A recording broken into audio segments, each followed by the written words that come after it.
Welcome to Happily Ever After, the podcast where we talk about life's big stories. From breakups and breakdowns to icky secrets and happy endings, it's the stuff that makes us human. I'm your host, Hannah Harvey. I'm a writer and a parenting blogger at mumsdays.com. That's mumsdays.com. I'd be really grateful if you could subscribe and leave a review because it basically means more people can find the podcast. And I also really love hearing from you, so please do contact me through Instagram at mumsdays with any of your stories really and you know how you relate to the episode or even questions that you may want answering. You can find all the details from this episode in the show notes. Hello and welcome to Happily Ever After. It's me, Hannah, and today, because of divine intervention and a mutual universal connection between not one, but two amazing people, I'm joined by Rachel Smithbone. Hello! With your beautiful pink bow. Ooh. Well, hi, Rachel. So firstly, thank you for joining me today because we don't know each other. I've just literally gone, you look really interesting. Will you come and talk to me? But we connected because you know Penny Brereton, who is like a blogging pal of mine from a long time ago, and we've had a similar divorce story, so we've reconnected recently, and she's hopefully coming on the podcast. And I met her for the first time last week in like the 10 years that we've known each other. Because you were saying you connected with somebody that you'd known for years and years and years and finally met someone. So you know her, but then you also know Sean, who was on episode 48 of this very podcast. And these two people are very magic and very interesting to me. So I was like, this Rachel's going to be something, I think. And then I went on your Instagram page. And you have said, what is it that you've got? Okay, so it's at Rachel Smithbone. And you basically have a professional photograph for your business where you're trying to lick your own armpit hair. I do. And I was like, this is my kind of chick. Please tell me more about what you do. I mean, other than being very into my own armpit hair, it's long, it's flowing, It smells incredible. Other than that, you mean? Other than being into that? Yeah, I mean, and sharing that, owning it, Is there anything more than that? it. Is there anything more that could be needed in the world than me digging my own armpit hair? I don't think so. But yeah, I am. Oh yeah, and I'm gonna pester Penny because I think she'd be an amazing guest on your podcast. She is so awesome. I've had the pleasure of knowing her since her mummy blogging days as well. Yeah. Yeah, crazy times. Crazy coincidence, right? Crazy coincidences. So what do? I have several hats. I live down near where Sean lives on Exmoor on the national park, and I live on like an ancestral farm. I grew up wild, riding ponies, going crazy, like visioning portals. There's really crazy ancestral burial grounds around here. So the story of me as a child was I would like rescue animals and bring them into the house and heal them. I was like this little shamanic kid. Ooh. And it's all really haunted. So the energy of our land is really powerful and really deep, and that's where I've grown up. So I've always grown up with this really intense connection to altered states of consciousness, to like the psychedelic and spiritual realm, to kind of ghosts and spirit, basically, source, universe, all of that stuff like that. That's the key. All of the parts of what I do, that is the single thread that weaves it all together. So do you have witchy family? Like, is this something you've inherited, or were they like, oh, Rachel's unusual, different? We just let her play and mend things. It was a bit different. Well, it's funny because my modeled family for you, I guess. No. Simply put, it wasn't modelled for me at all. No one was anti.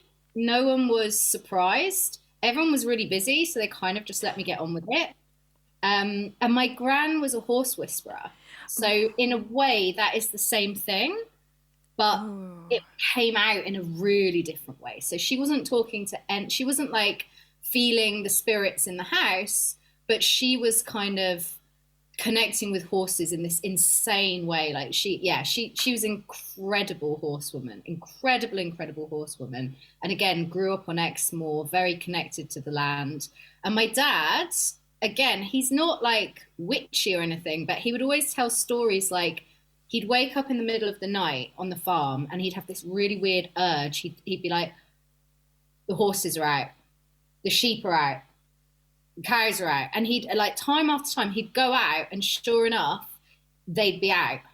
And he'd kind of like things like weird stuff like that would happen. So I would say that he's got very strong intuition, but it's never been developed. And that was how that manifested for him. So in a way, I think it does run through the family, but I'm the first one to take it on professionally that I know of. And I'm the first one to really like double down on it and train it and develop it even more. Because that's kind of the work that I do, and everything that I do, like I said, that's the thread that runs through. So I'm a yoga teacher, I'm a sound therapist, I'm a shamanic business coach, and everything has that very powerful spiritual element to it where people are able to access really powerful altered states of consciousness and wisdom and their own gifts by working with me.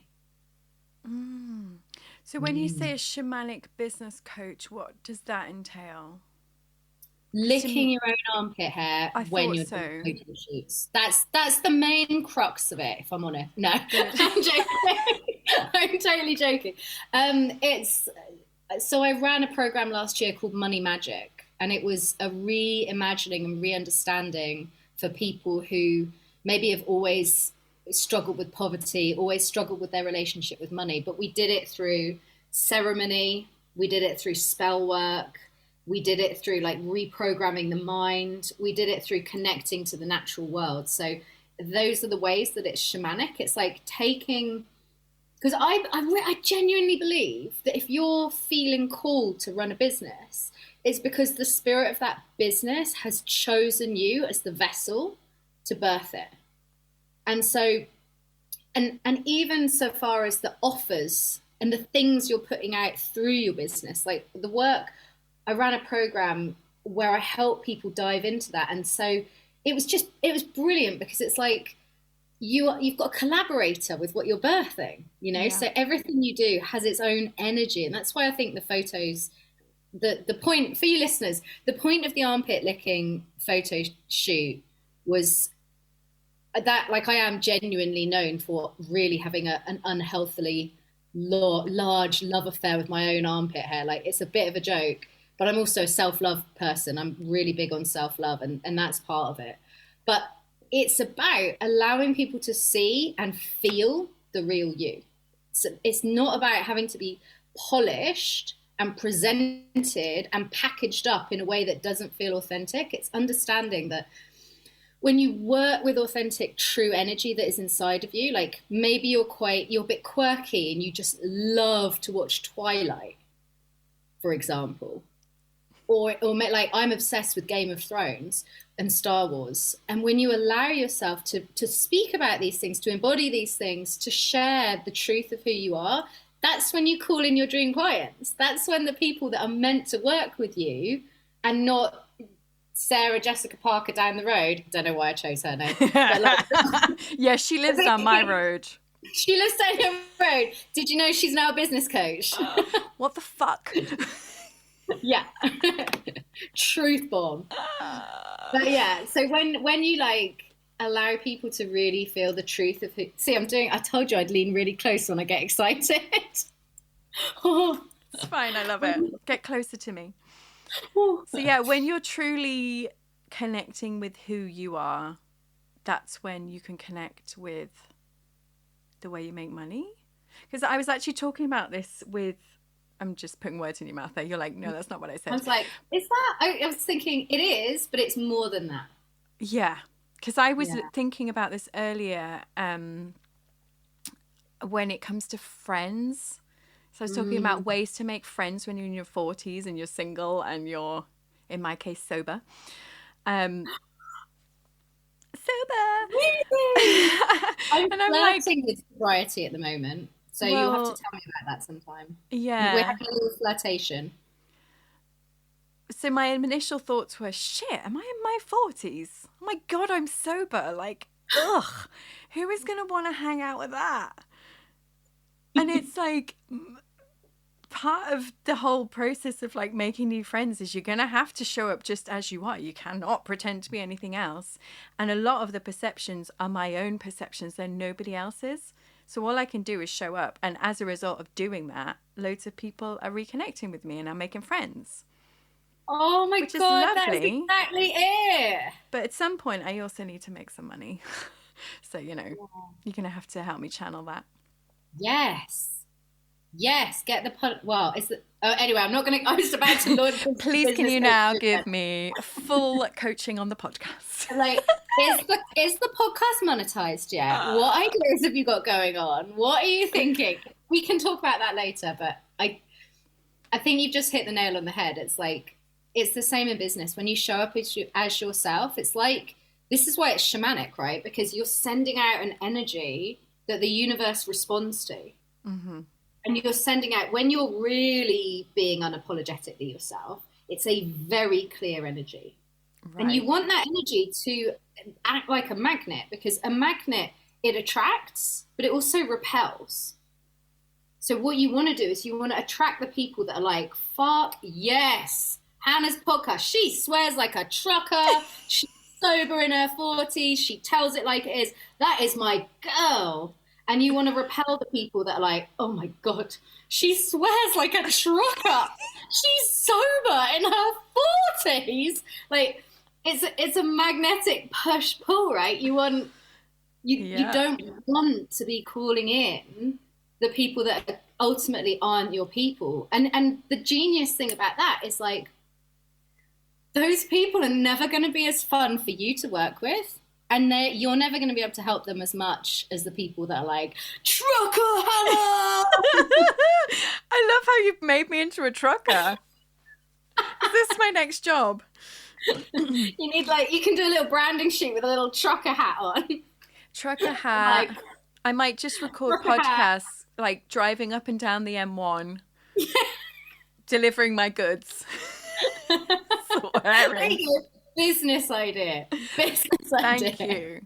Hannah puts her trucker hat on, comes to you, records a podcast. I'm going to make a podcast studio inside a truck.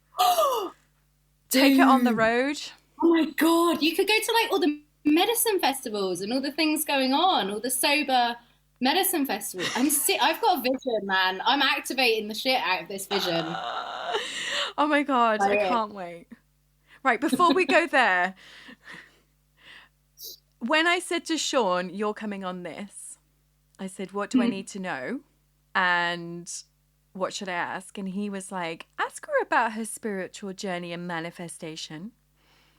And I was like, oh, why? Why do I need to ask you about that, Rachel? I'm like, which bit is he thinking of specifically? So for context, when I was a little baby yoga teacher, I wasn't actually a baby, just to be clear. When I was 1, I became a yoga teacher, like the baby in Ally McBeal. That was me. Yep, got it. When I was a new yoga teacher, Sean was in my very first cohort of students. So he was a brand new yogi, he'd never set foot on a yoga mat. And so I've known him for a long time. He's also my hairdresser and responsible for all my fabulous hair looks. He's amazing. Good. Did he put that bow in? I know. I wish I had him on retainer to come and put bows in, but not quite. But he put the colour in the hair. Yeah, it's looking good, girl. Thanks, man. Thanks, trucker Hannah. Thanks. Appreciate that. But yeah, so my spiritual journey. So I've been like a power manifester for a very long time, and I've manifested everything from in 2008, after a really shattering heartbreak, I moved from Exmoor up to London during the financial crisis with no job, an apartment, and 1 month's rent. Nice and everyone move. was like, "You're mental. There's a global recession on. You've not got a job. You've got 1 month's rent." And I was like, "I'm manifesting a job, me. I'm fine." And sure enough, I ended up working in the chairman's office at Goldman Sachs. And that was like the power move that set me up to be able to afford to come back home and be a yoga teacher and buy a flat in London and all these crazy things. So that's my manifesting journey. Like, I am big on manifesting. I've just learned about, have you heard of the law of assumption? No. It's slightly different than the law of attraction. And I'm not teaching it or anything because I'm very new to it. I'm kind of obsessed with it. Do you think that's what you've accidentally been doing? Yeah, I do. Okay. Yeah. I'm assuming that I'm going to get this incredible job in London when I get there, and it fucking happens. Yeah. It was like, of course, there was not a doubt in my mind that I was going to get a job, I was going to have enough money, I was going to be absolutely fine. Recession or no recession, it was just happening for me. And there's just been so many instances of that, like some of the stuff that I've manifested, and now, God bless him, I've got my husband on board as well. So he's like, "Do you just manifest us a whatever?" Oh, so he doesn't do it himself. Well, I keep saying to him, someone once told me male manifesting is actually stronger than female manifesting. I don't know if that's true.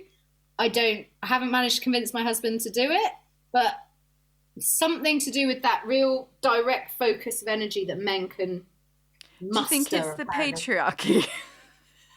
This woman is not patriarchal, the one who told me it. And she got her husband, who's like ex-military, she's like totally converted him to the feminine spiritual path. She's like full-on priestess, totally transformed this man. In my mind, it's something to do with penises. I don't know why. See, I thought it was to do with entitlement. Well, yeah, I mean, like, of course I'm going to get the massive car. Actually makes a very, very good point. I was imagining it was like the direction of the penis, like the penis going that way. It's like it gets erect and it's really like, yep, it's that way. Determined. It's a sharp energy. It's kind of like, you know, very what I mean? Masculine. A masculine energy, and I'm imagining it cutting through all the bullshit of the doubts and everything. But when you say it's the surety of entitlement, there's also a part of me that's like, that is also true. How can that not be true? Yeah. But then men generally have to overcome a lot more resistance to this kind of esoteric, mystical, unproven shenanigans that Yes, I would agree with that. There's some mental shit they're going to have to overcome to do it. But the long and the short of it is, I'm really good at manifesting. My husband hasn't tried, but he is all over it for us. He's really good at going, "Can you get me this?" Basically. So in many ways, he's really good at manifesting. Yes. And he has someone else do it for him. Well, the entitlement. Oh, yeah, exactly. So can you talk me through, like, if I want to manifest a new sponsor for the podcast, what would you do? If it was me and I was wanting to manifest a new sponsor for my podcast, yeah, I would just be like starting to think, "Ooh, I can't wait to find out who this new sponsor is going to be. I wonder when they're going to turn up. Who is it? What are they going to, like, how are they going to sponsor me? Oh my God, I bet it's going to be better than I can even imagine." And then I'd journal about it and I'd be like, "Oh, and they gave me this and they gave me that." Like, that's the kind of thing. And do you write it as if it's happened? Sorry to speak over you. So you write as if it's happened? Yeah, as if it was mine already, as if it had already happened. Oh. And I imagine it. I'm not the most visual person, but I know a lot of people that visualize to do that. But I have a sense of it. Like, I can feel it. Mm-hmm. That makes sense. So I can feel, I'm like, oh, that's what it feels like to have the new sponsor. Wicked. Yes, I hear you. Do you know, I did this a lot. Like, the month before I left my husband, I was all over this. I was writing every morning. I was writing a book, a kid's book. So before I sat down to write, I would be like, I'm so happy and grateful for like blah, blah, blah. I was going to interview Lauren Laverne. I don't know why, or she was going to interview me. But anyway, like it was all going to be magical and amazing. And I did it every day up until the day I left. And I think the reason I had to leave was because all of those dreams could not be possible in that setup. Do you think there was a connection then? Oh, 100%. The thing that made me leave happened because I was manifesting. Oh my God. Because I needed to leave. Yeah. And then beyond that, I continued on and I manifested like selling the house and getting new houses and all that kind of stuff because I was doing that all the time. But you have to make time for it. It is time consuming. I do it before bed. Do you? It's like a nice thing that I do for myself before bed. And then when I finish journaling, like when I'm not too knackered, I'll journal. When I'm knackered, I'll just think about it as I'm falling asleep, and I'll just visualize. I'll just be like, oh, can't wait till I'm a multi-millionaire. That's the kind of thing I'm thinking about. Like, I'm gonna braid my armpit hair. I'm gonna be chazzle. I'm gonna dye it pink, bright pink. Oh. And I'm going to have someone paint my toes every day. And Sean will do my hair every day. Can I come and live with you when that happens? Yes! Because I'm going to have a massive farm and a temple. And nice. Get people in for like the most banging business retreats ever. Okay, I'm coming immediately. I'm going to be lying in bed tonight. I can't wait to go to Rachel's business retreat. I'm going to live with her. My truck. I'm going to bring my podcast truck. And my sponsors. My brand new sponsors. I want to know when you manifest those new sponsors. I'm going to do it now. Yeah. How long shall I do it for? How long are you giving me? Until they come. Yeah. Okay, well, I'll check back in a month. How's that? Perfect. Come on. Well, okay, I'm glad Sean said to ask you that because I love all of that. But there's a new version that you're looking into, which is the Assumption. Law of Assumption. Okay. Which, by Neville Goddard. And I kind of like it because my problem with other people's teaching of manifestation was always the whole toxic positivity element to it. You got to stay high vibe, man. And I'm just not into that. I'm like, no, life is multifaceted, complex. It's not high vibe all the time. And actually, if you're telling people they have to stay high vibe all the time, you're missing a whole swathe of what it is to be human. Yes. And I actually just don't think manifestation works like that. I do think it's more of like, there is an energy of like, I genuinely believe that your thoughts create your reality, which doesn't mean you can't have negative thoughts, because if you just don't have them consciously, there still can be running in your unconscious, in your heart, exactly, under the surface. But I also think it's really powerful to think, like, the default mode network of the brain for most people runs a natural negative bias. I think it's for like about 70% of people run a severely... No, 70% of most people's thoughts are negative. Yeah. And that's a normal human thing. It's like an evolutionary adaptive thing, because... Protection. Like, yeah, protects you. Exactly. I was going to go off on a whole, like, tangential... I could tell. I was like, it's fucking protection. Just use the word. Protection. Exactly. It's protection. That's exactly what it is. So it's there to protect you. And you can change that. You can rewire that. And the more you're thinking about the things you actually want, the more you are creating the conditions for those to happen in like multiple ways. Not just in a kind of, I fucking hate the word woo-woo, but I'm just going to say it because a lot of people understand it. Not just in a woo-woo sense. And your listeners can't see, I'm like pulling a scowl as I say that word, and I'm doing inverted commas with my fingers. I hate that word, and I could do a whole podcast on why, but that's for another day.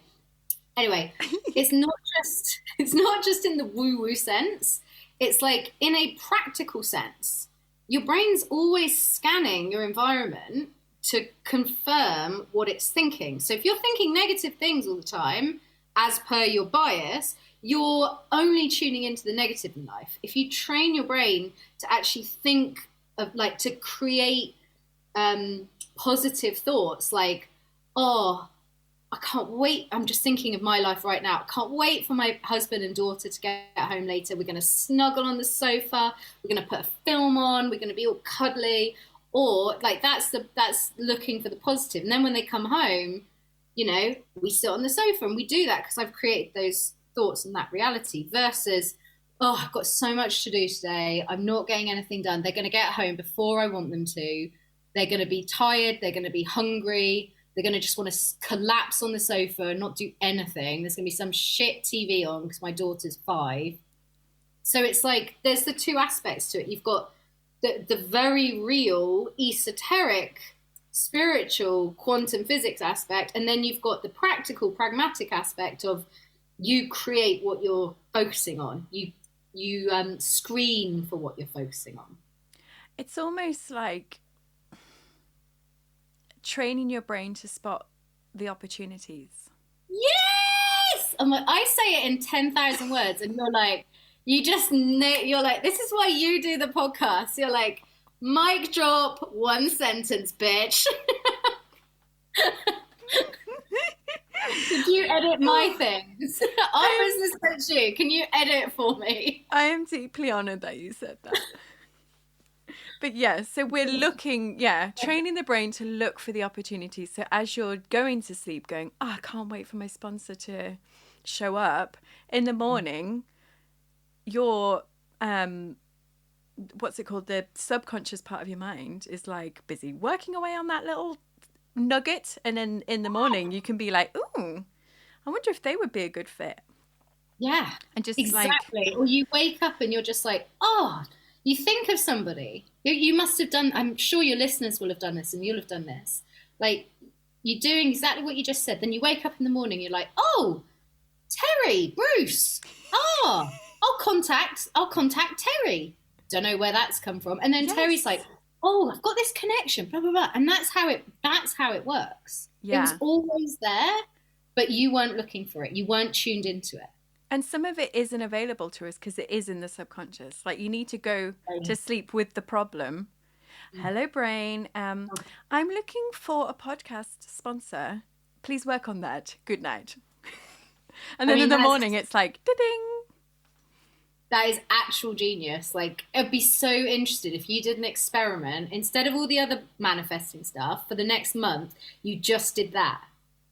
Okay. Challenge accepted. Cool. Yeah.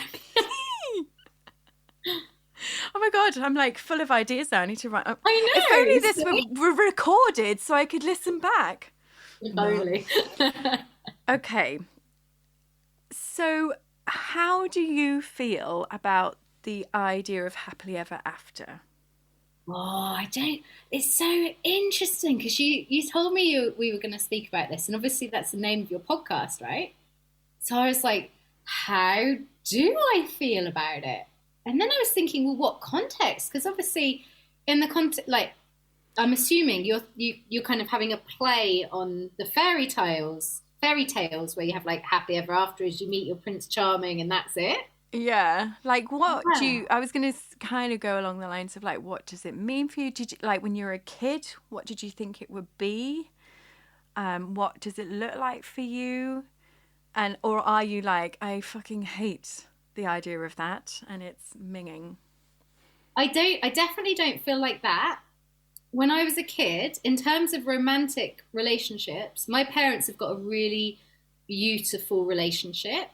So I always just assumed I'd get married and have a beautiful relationship. And touch wood, so far, after 12 years of marriage, I've got a beautiful relationship and that part of my life is just very steady. Law of assumption. I just never questioned that wasn't going to work out for me. But my big thing has been about living my gifts and making money. Those are the two things. Because my parents were like besotted with each other, really happy, but we were broke. We lived on a farm. We had no money. They worked every hour under the sun. So my big thing was always, what do I do? I wanted even as a little kid, I don't know if other little kids think about this stuff, but I was like, what am I going to do with my life? What's my career going to be? What am I going to do? How am I going to make money? So the first thing I thought when you said about happily ever after was, well, I think for me, happily ever after would be the point where I've got a multi-million-pound business with a network of people that I'm helping and that are like changing the world and doing this powerful spiritual work for their communities and the people they're here to serve. And that's, and like, I've got the land and I've got the home and I've got the temple and I'm running those retreats and I'm like known for that work. And I've got a full client roster and it's kind of like my legacy of work about how you can do business in a way that is sustaining for self, sustaining for planet, in service to humanity and in service to the earth and the divine. Like, that would be my happily ever after with all those things. Yes. Yeah. I love that. That's what I'm working towards. And that to me feels like next level shamanic.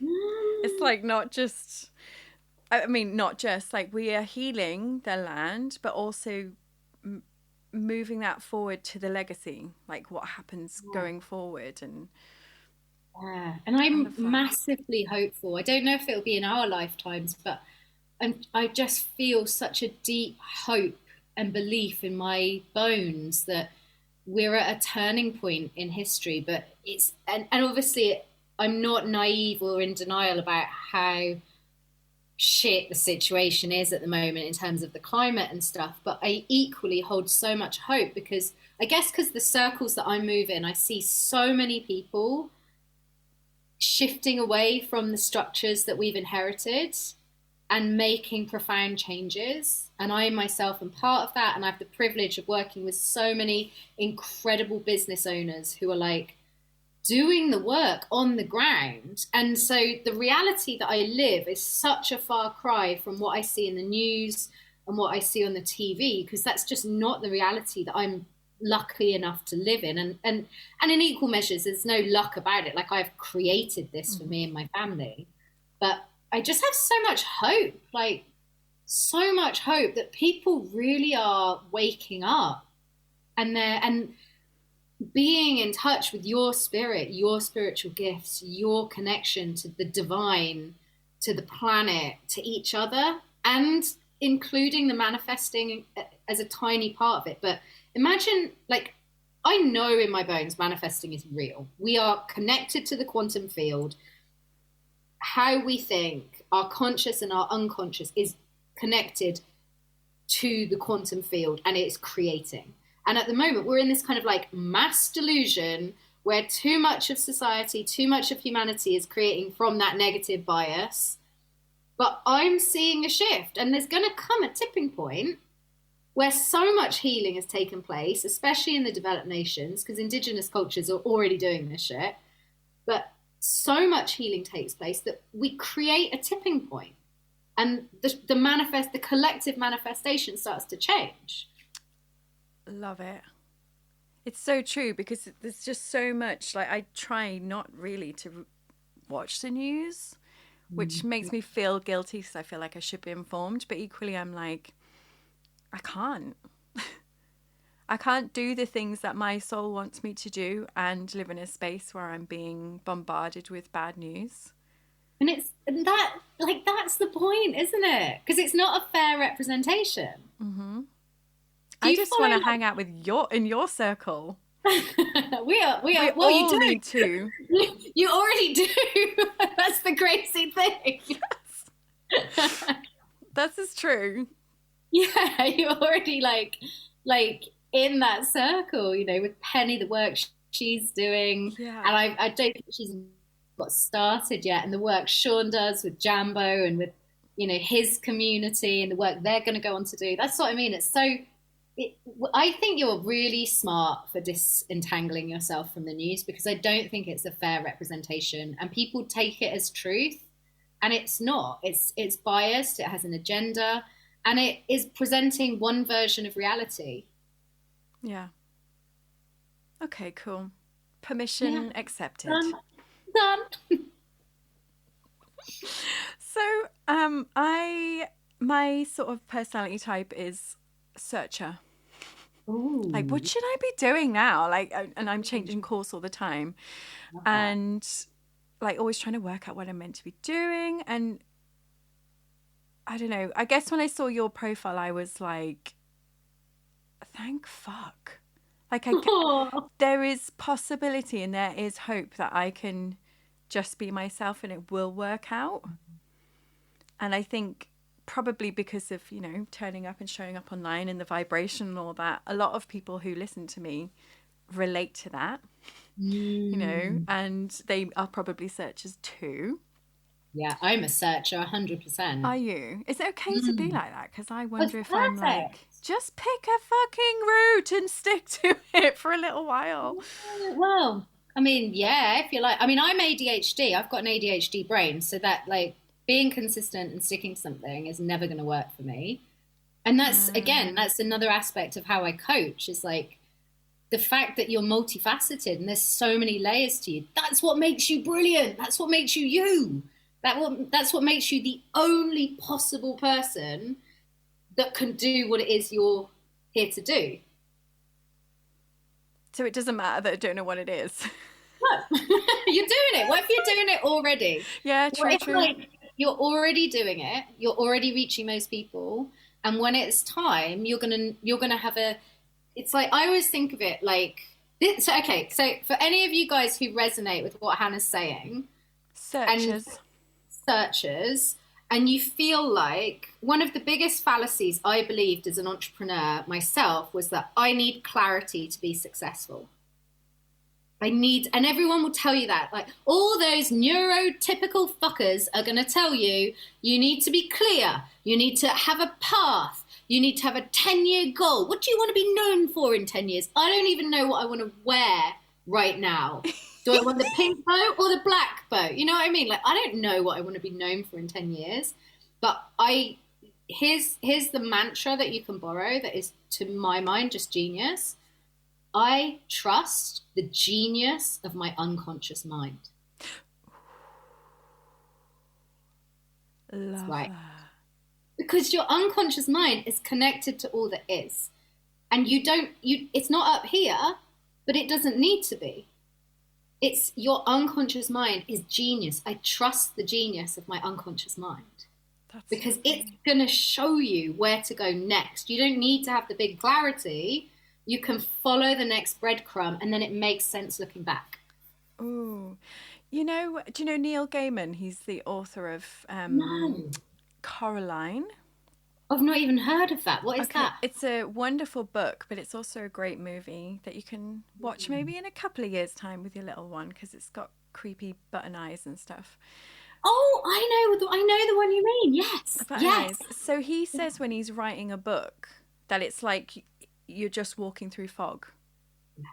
And you've got headlights. So it's that, isn't it? It's like, stop trying to work out what the full picture's going to be in 10 years' time. Let's just drive through the fog and see what the next bit is. Exactly.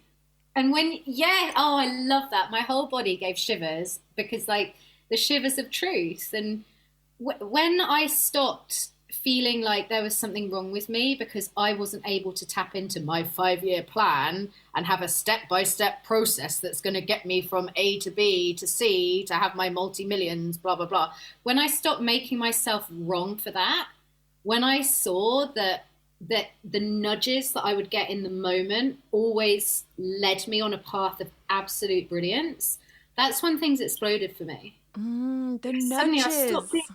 Nudges, like the intuitive nudges, the inner nudges. And it's like trust the pull of your desire.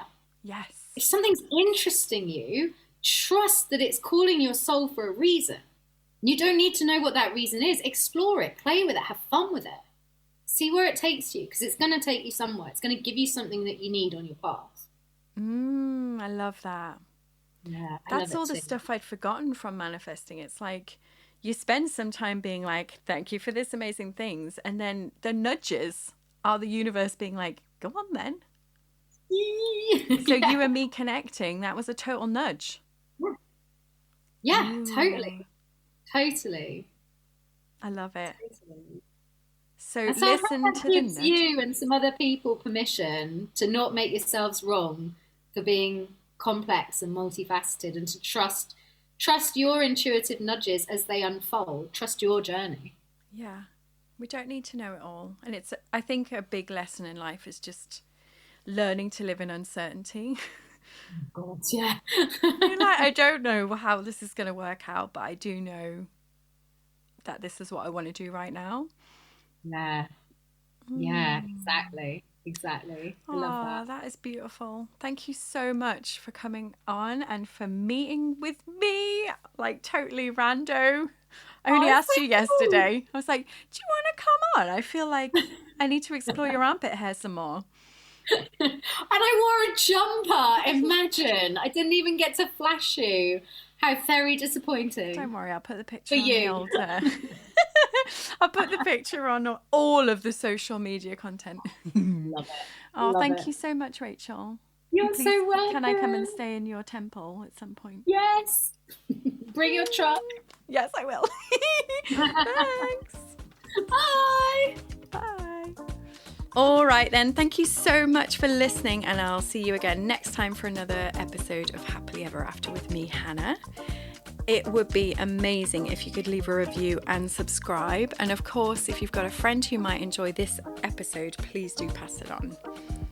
For anything else, you can get in touch with me through Instagram at mumsdays or by my website, mumsdays.com. And did you know that I've got a newsletter? So it's the best way to stay in touch and to make sure you don't miss any podcasts or any freebies or competitions that we're running. And again, you can sign up to that through the website.